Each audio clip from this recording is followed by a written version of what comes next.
Emotions over Obamacare still high as the sign-up deadline approaches, and now the law is heading to the Supreme Court again. This week, the roundtable weighs in after ABC's Jeff Zeleny. Hobby Lobby sells arts and crafts at more than 500 locations across America, but not on Sundays, so employees can spend time for family and worship.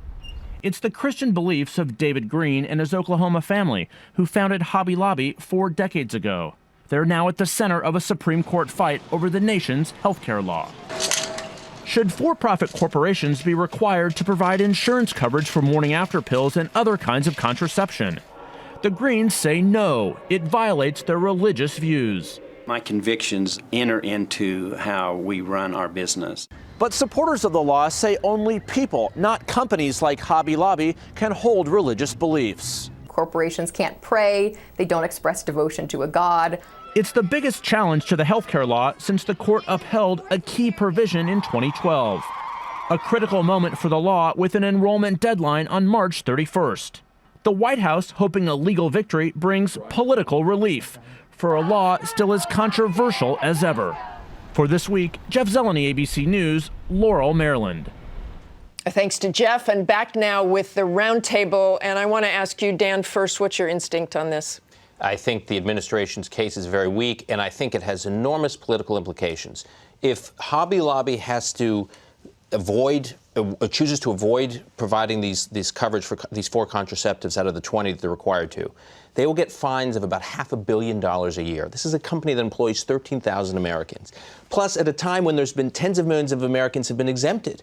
So all the selective implementation of Obamacare, combined with huge fines for businesses that are actually employing Americans, I think is terrible for the overall debate over Obamacare. It continues to drive down popularity. Congressman Nelson. You know, let's step back from the whole Obamacare, Affordable Care Act debate and ask ourselves what this would mean. Do we really want a corporation to be able to have its own religious views and impose them on its employees? What would that mean for the separation of church and state, for individual liberty? What would it mean about corporate personhood? This is scary territory, and people need to win. Congressman. Look, I know the Green family. I know the company very well. They're absolutely outstanding people, and they live their beliefs. And this is about the free exercise of religious beliefs in your business. They follow these precepts in terms of opening their businesses or not opening them on Sunday and that sort of thing. So I go back, I think Dan makes a very good point. At the end of the day, we've already exempted millions and millions of people. We exempt religious institutions. This is a privately held corporation, by the way. And in this case, I think they've got a very strong argument. They won at the district level. I think they'll win the Supreme Court. I want to make a turn here to Koki, and I don't want you to answer the question about Obamacare here. This week, with the plane missing, we all thought of you and your family. 1972, your father, Congressman Hale Boggs, disappeared in a plane crash and was never found. I just have to ask you what it's been like for you watching these last few weeks. It's very hard, obviously, and my heart just goes out to those families. I think they should probably expect never to see their loved ones again, and that plane is probably at the bottom of the sea. There was a 39-day search for my father's plane, and it was the biggest search in American history. It rewrote the map of Alaska.